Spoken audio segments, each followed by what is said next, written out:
berdepan dengan masa depan yang gelap.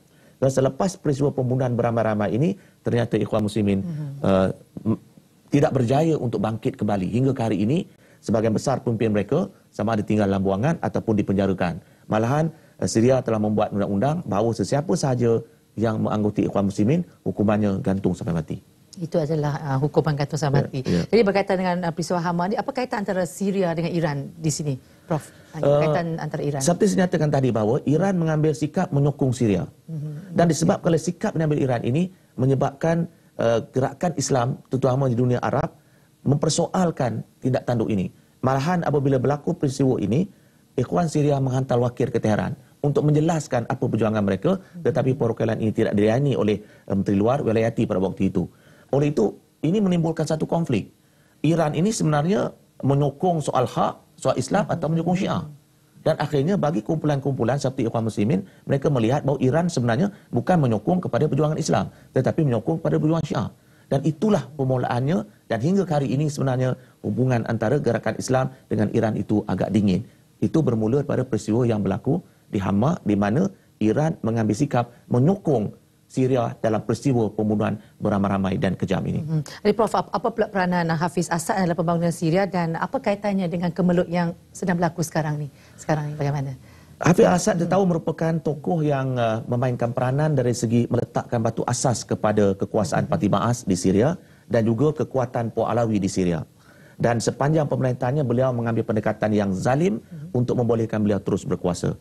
Dan ternyata pendekatannya itu berjaya membolehkan beliau berkuasa dan membolehkan beliau digantikan oleh anaknya Bashar. Tetapi sebenarnya kalau kita lihat, Assad sebenarnya bukan melatih Bashar sebagai penggantinya. Beliau sebenarnya melatih anaknya Basil sebagai penggantinya, tetapi Basil mati dalam satu kemalangan jalan raya dan tidak ada pilihan, Bashar terpaksa mengambil alih. Tetapi Bashar pada waktu usianya tidak sampai 40 tahun. Kerana Perlembagaan Syria menetapkan sesiapa yang ingin menjadi presiden harus berusia 40 tahun. Untuk membolehkan Bashar menjadi presiden, Perlembagaan Syria dipindah. Oleh itu kalau kita lihat apa yang berlaku di Syria dengan apa yang berlaku sebagian besar negara Arab, bahawa seolah wujudnya dinasti. Bermakna apabila ayahnya meninggal, anaknya mengambil alih.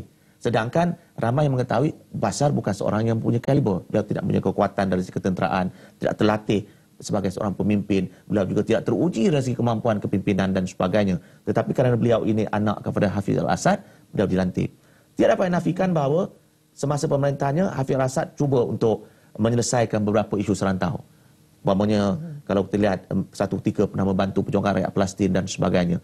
Tetapi isu sebenar yang melingkari Hafiz al-Assad itu Bukit Golan gagal diselesaikan sampailah beliau meninggal dunia. Kerana kalau kita lihat ternyata sekali bahawa Bukit Golan merupakan milik kepada Syria, tetapi dikuasai oleh Israel dan ternyata itu tidak berjaya diambil alih. Walaupun pelbagai usaha termasuk dengan perundingan dan sebagainya gagal mendapatkan kembali wilayah. Dari segi pembangunan Syria bagaimana Hafiz Assad? Adakah memang membuat banyak infrastruktur dan sebagainya? Dari segi ekonomi, sosial bagaimana Prof? Hafiz Assad mengambil pendekatan sosialis dari segi pemerintahannya. Memang tak menafikan ada pembangunan. Tetapi kalau kita lihat secara perbandingan, Syria masih dianggap sebagai negara yang dianggap tidak maju. Kerana Syria tidak mempunyai hasil minyak, tidak juga strategik, dasar pintu tertutupnya masih tidak berjaya membawa pelabur asing dan sebagainya. Tetapi ternyata di bawah Bashar Assad, pendekatan yang lebih liberal dikemukakan atau dibawa oleh beliau, dan ini sebenarnya membolehkan beberapa perkembangan berlaku dan ternyata sekali sejak akhir-akhir ini Syria memperlihatkan dasar yang lebih terbuka. Mula memberikan kebebasan pada rakyatnya, tetapi bagi rakyat mereka melihat bahawa ini masih tidak mencukupi. Mereka mahukan supaya kebebasannya lebih besar, kebebasan kepada pemimpin-pemimpin politik yang ditahan dan juga bagi kumpulan Ikhwan Muslimin mereka mahu supaya kelonggaran diberikan untuk mereka menjalankan kegiatan yang selama ini tidak dibenarkan. Jadi Prof, adakah Hafiz Assad ini seorang yang bersikap pilih kasih bagaimana dari segi pentadbiran? Dan itu yang berlaku sebenarnya yang menimbulkan rasa kurang senang rakyat. Kerana apa yang berlaku, keutamaan dalam konteks pentadbiran dan sebagainya tertumpu kepada keluarga ataupun mereka yang tergolong kepada Puak Alawi. Dan khususnya berasal daripada Latakia, iaitu kawasan penumpuan Puak Alawi ini. Kawasan-kawasan lain merasakan mereka di pinggir. Oleh sebab itu, dalam konteks masyarakat di Syria pada hari ini, telah terlampau lama mereka merasakan diskriminasi ini berlaku. Dengan sebab itulah kalau kita dapati, kawasan yang mula-mula memberontak di Darra itu merupakan kawasan selatan. kawasan yang mempunyai latar belakang Islam yang kuat tetapi terpinggir. Oleh itu, mereka merasakan bahawa keadaan ini tidak boleh berterusan dan mereka mahukan perubahan. Jadi adakah Prof setuju bahawa tindakan Bashar Assad ni mempertahankan undang-undang darurat yang telah digunakan pakai hampir 50 tahun tentang mempertahankan undang-undang darurat, Prof? Kalau kita lihat, sebenarnya hampir sebahagian besar rejim diktator yang ada ini untuk membolehkan mereka terus berkuasa, mereka terpaksa menggunakan undang-undang dan peraturan yang menindas. Oleh itu, peraturan yang wujud ini ialah untuk membolehkan mereka terus berkuasa. Dan ternyata sekali, pendekatan-pendekatan yang digunakan oleh Bashar Assad ini ialah untuk membolehkan ia terus berkuasa. Kerana dengan undang-undang darurat ini, Presiden mempunyai hak dan mempunyai kuasa untuk bertindak terhadap sesiapa sahaja yang dianggap boleh menggugat keamanan negara. Jadi bagaimana pendapat Prof tentang peletakan jawatan yang baru-baru ini di Parlimen? Sebenarnya kalau kita lihat dalam konteks yang berlaku di Syria, penentangan telah berlaku. Ya. Saya nak sebut di sini ya, apabila Bashar Assad dilantik menjadi presiden. Sebenarnya apabila beliau dilantik, ada yang tidak setuju. Antara yang tidak setuju ialah abangnya, bapa saudaranya, itu abang kepada Hafez Assad, bapa saudaranya yang selama ini mengidam untuk menjadi presiden. Dan seorang lagi yang juga kemudiannya meninggalkan Syria, Abdul Halim Khaddam, bekas menteri luar, yang pada waktu ini menubuhkan kumpulan penentang di London, ya, di luar negeri. Ya. Ini menunjukkan bahawa dari segi kedudukan sebenarnya Bashar Assad bukanlah seorang yang punya kedudukan yang kukuh dari segi pemerintahan, kerana penentangan-penentangan atau merasa tidak puas hati bukan saja dalam kalangan rakyat tetapi dalam kalangan Baas itu sendiri.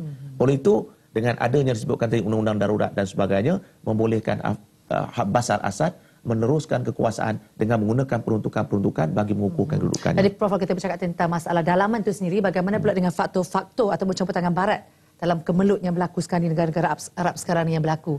Bagaimana Prof? Campur tangan Barat? Ya, kalau kita lihat dalam konteks yang berlaku di Syria ini, saya ambil Syria dulu ya. Dalam ucapan di Parlimen, apa yang disebut oleh Bashar Assad bahawa kebangkitan rakyat ini dikatakan sebagai didalangi oleh Barat.